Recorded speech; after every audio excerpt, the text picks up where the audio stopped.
Hello, people of YouTube. My name is Steve Gray. Thank you for watching. Today we're talking about Chain Soldier, Episode 10, Season 1, if there's multiple seasons. So we'll say Season 1 anyway, just for a reference point for future videos, and if any of you are watching this way past when I actually filmed this thing.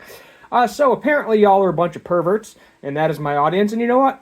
Whatever. It is what it is. So I'm going to keep up with the pervy thumbnails because you like them a lot more, and I get significantly more views and watch time when I do it. So we're just going to keep up with the perv content.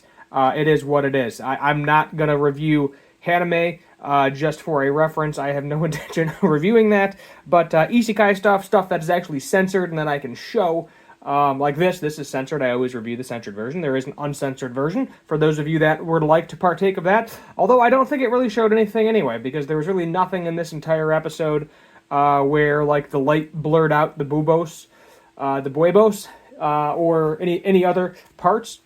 You get to see a silhouette of Yachios, if I'm saying that right, Hamari's sister, but it didn't actually show anything.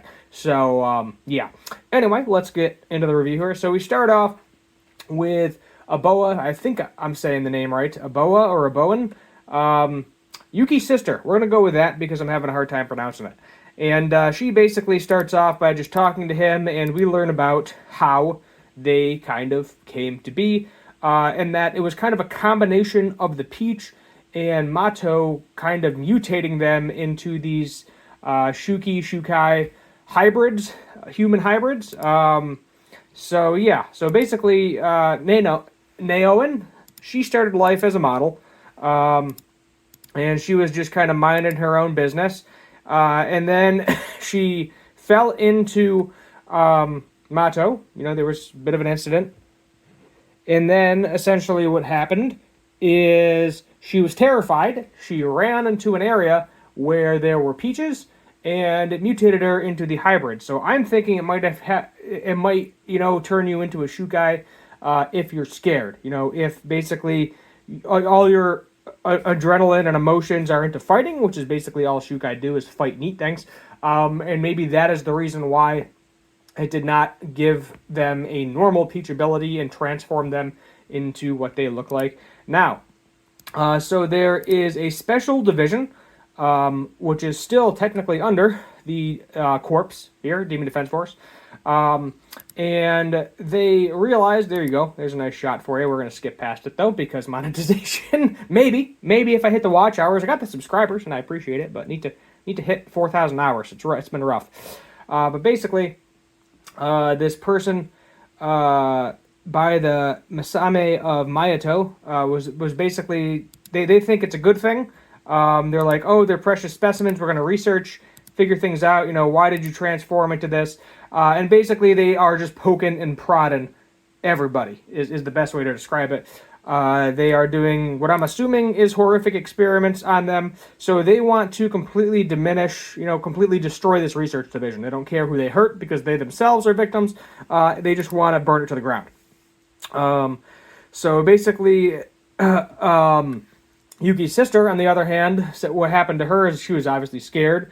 Found the peach. I believe she found the peaches. A little bit different because she's eating the peaches. But she was fighting for humanity for years. She ran into these two. The Yin Yang Dorm is what they're trying to destroy. There we go. I did finally get the name here. You can't see it, but I can read it in the subtitles. But yeah, Coco being all extreme. So the Unihorn, they call it Kidomaru. That is the one that they said they're the most powerful Shukai they could find, essentially. They took a while to domesticate. And for them to kind of be on their side. And that is the one that Kyoko wants to kill, because it destroyed her entire village, killed all of her friends and family, all that fun stuff. So I don't know if she'll actually get that revenge or not, but because at this point it's been domesticated, and it probably, it seems like they're all kind of mindless creatures. They just want food, and they don't know what they did is wrong. They don't understand right from wrong, because it's, as I said, kind of mindless shell of a creature.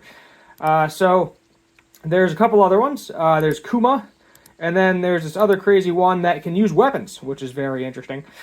So Coco has some good fighting abilities. Yuki's sister has some good fighting abilities. Naoen, not really, being that her ability is more so to morph through things. That's how she ended up escaping, is she had learned the ability to kind of morph through stuff. Meanwhile, Squad 6 and 7 are looking for Yuki, trying to figure him out, because Yuki needs Miss Kyoka's reward. So she is able to track him down. We start off with some fighting here. Basically we use some golden hour to get rid of the old small fries from Yachiro, if I'm saying the name right there, Hamari's sister. And then Coco jumps out here with the giant fluffy dude. I like this guy. I think this is my favorite Chukai. He's very, very hard, very, very strong, and he just keeps coming, essentially. And then, obviously, Coco's ability is healing, and she can, make her body slimy. So, Sahara and Shushu are up against her. Not really the best matchup there, and she actually says that. Meanwhile, we have Hamari and her sister fighting against Naoen and a couple of Shukai and this very advanced one, who I don't remember this one's name, but can utilize weapons, which very, very dangerous, multiple arms. Kind of reminds me of Sasori? I can't remember his name, the puppet Akatsuki dude from Naruto. Kind of reminds me of him before he went out of the puppet.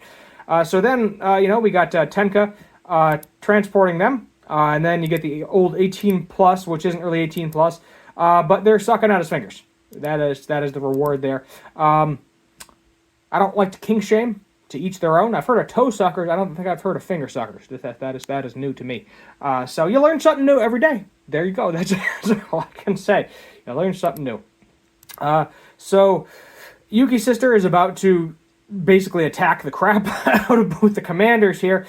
And then Yuki gets in front of her and stop, and basically it's like, hey, we need to explain the situation. So he gives them kind of Cliff Note versions of it. We do get a short bit with Nia, basically just she kind of feels useless, and I get that, because her ability is more, Peach ability is more of a search ability than it is offensive, so she can't really fight anyone, which she kind of wants to. She wants to go help Yuki too. She likes Yuki, she likes everybody else. She's just kind of cleaning the house and everything else like that. Basically, they're like, you gonna fight or not? And essentially, the Demon Defense Force Supreme Commander basically said, do not fight these things under any circumstances, but this is an extenuating circumstance. Obviously, it's just a rescue mission. Get Yuki, get the F out of there. But if they have to defend themselves, that is what it is. So that is essentially what they're doing, is that, basically these Shukai hybrids do not want to talk to them, and they're just like, yeah, too bad. We get this angel-looking lady. I don't remember the names of any of these. Apparently, they are a separate group. So the snake-haired lady, angel-winged lady, the snake-haired lady, big giant dude, and then there's a couple other ones which we see in a little bit. They are their own separate group, which is interesting. Which I don't know if they're also fighting these people or not. Who the heck knows? But I think they're all hybrids. Ultimately, is what it comes down to. I could be wrong. They might not be. They might be classified as something else. I'm sure we'll learn in the future episodes. So Hamari's sister is being like, oh, you should be so respectful that, it would be like, you get to fight along my side. This is like a dream come true. And meanwhile, she's probably like in her own little head, like, oh my god, I love Hamari. I can't believe I get to fight with her. So basically, this is him spaying everything.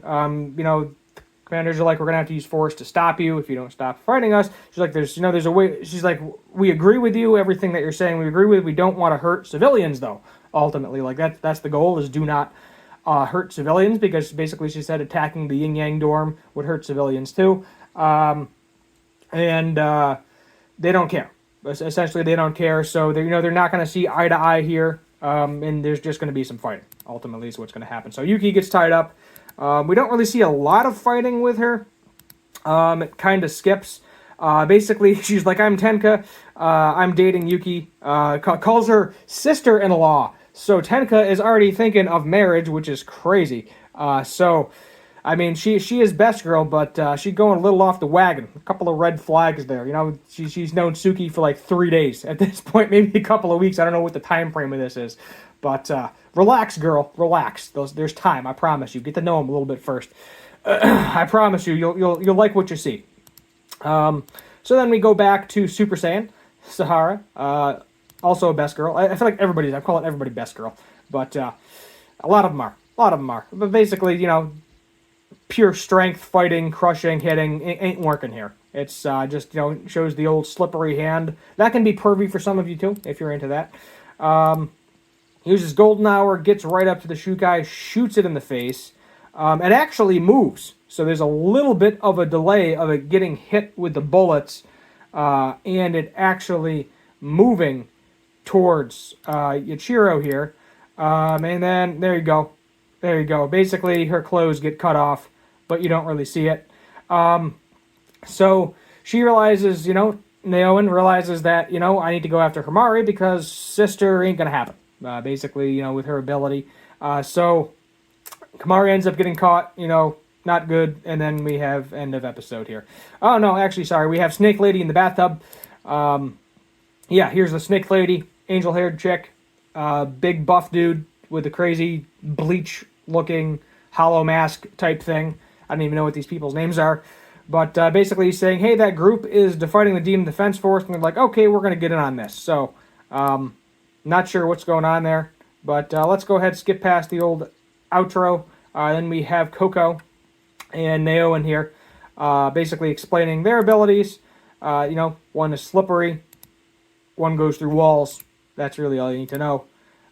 Sure, that can be where we're at. So, overall rating, because I want to wrap this up. We're going a little bit long here. 7 out of 10, because I need some more explanation or something along those lines. I need to know, okay, who are the two separate groups? I want more information about dorms. And I guess leaving on a cliffhanger just annoys me. I think ultimately that's why I give these, giving a lot of these 7 and 8s, because they're good. I don't, the fighting's good. Character development's good.